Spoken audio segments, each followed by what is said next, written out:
Nos dimos cuenta que tuvimos un cambio, ¿no? Y un cambio bastante quizás drástico, ¿no? En esos últimos 10 años. El clima en esta zona se ha notado mucho el cambio. ¿Por qué tenemos tantas ondas en el tiempo que no debe ser? Siempre escucho yo que en otros lados no hay monte y por eso están viniendo mucho la lluvia y el viento está destrozando todo. Cuando hablamos de cambio climático hablamos de esto. Es la sequía más intensa y prolongada de los últimos 1000 años. Se secaron tantas plantas también y muy de golpe, muy masivo lo que se está secando ahora.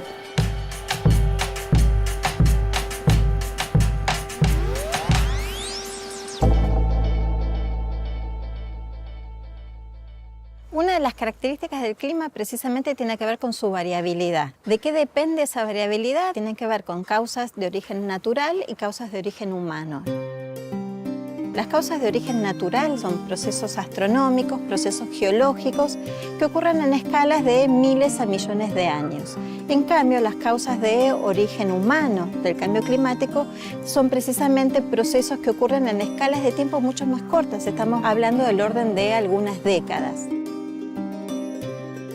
Los calores ya no son normales, los fríos no son normales como los tiempos que solían venir, así que ha cambiado un montón. Tenemos sequías fuera de época, también las tormentas que antes no se veía tanto como tornados. En los últimos años ha nevado menos, nosotros dependemos fundamentalmente del agua del hielo y de lo que nieva en el invierno. El cambio climático ha hecho que eso se modifique y que por lo tanto haya menos agua para distribuir en toda la provincia. En los últimos 100, 150 años es donde se empieza a percibir un progresivo aumento de la temperatura. Tiene que ver básicamente con que un fenómeno natural, que es el efecto invernadero, se ve potenciado debido a acciones humanas.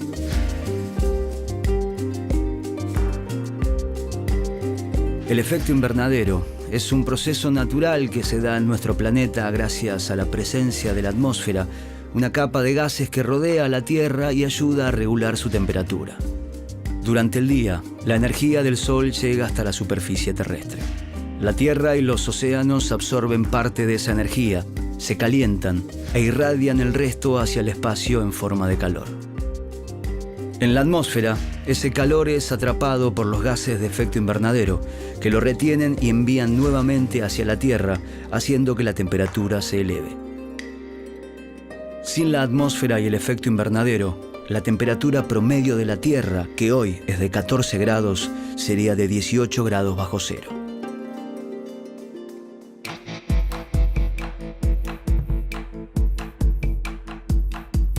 A partir de la revolución industrial empieza el uso intensivo de combustibles fósiles. Ese carbono que estuvo almacenado se convierte en este gas, dióxido de carbono, que aumenta y empieza a aumentar dramáticamente su concentración, intensificando, potenciando el efecto invernadero y de esta forma llevando a un aumento progresivo de la temperatura de la Tierra.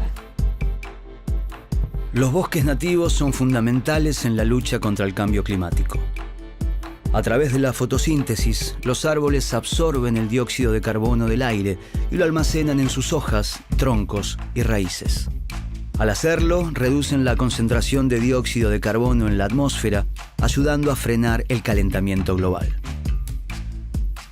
Cuando se deforesta, los bosques no solo dejan de absorber dióxido de carbono, sino que todo el carbono almacenado durante años es liberado nuevamente a la atmósfera, acelerando el calentamiento global y el cambio climático.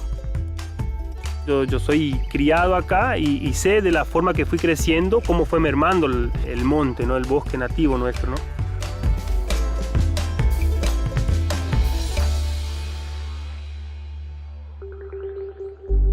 El Programa Nacional de ONU-RED es una iniciativa que surgió en el 2008 y en Argentina ya se viene implementando hace un tiempo.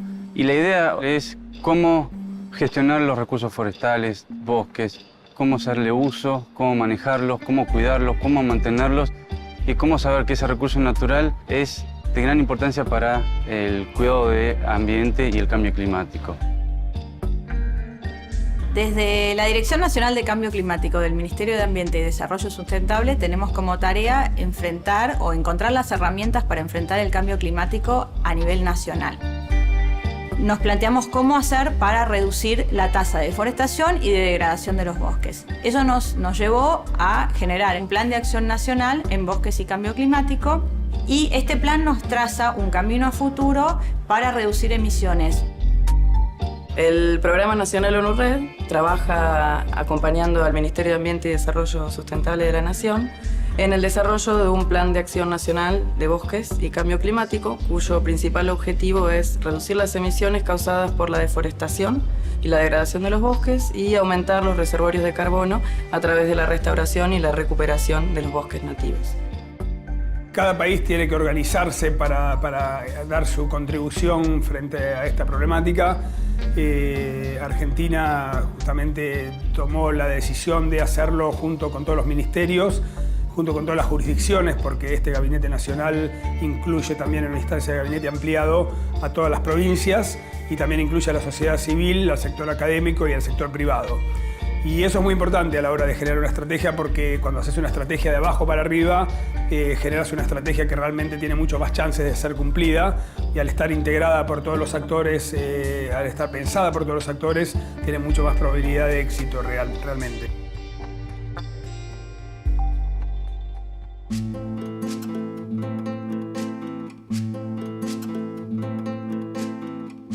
El optimismo para hacer frente al cambio climático tiene que ver con que las cartas que se tomen en el asunto conduzcan a un uso cada vez más intensivo de las energías renovables y a la preservación de los bosques nativos como principales sumideros del dióxido de carbono.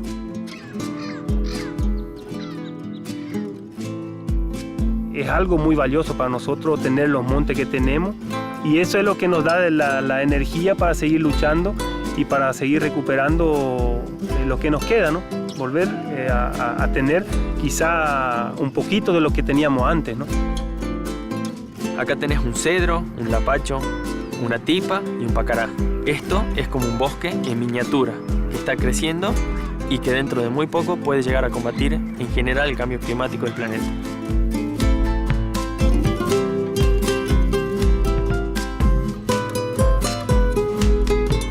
Otras generaciones que vienen tiene que seguir, y esa generación tiene que entender de que eso se tiene que mantener, que se tiene que recordar, que se tiene que seguir protegiéndolo, cuidándolo. Tengo toda una esperanza.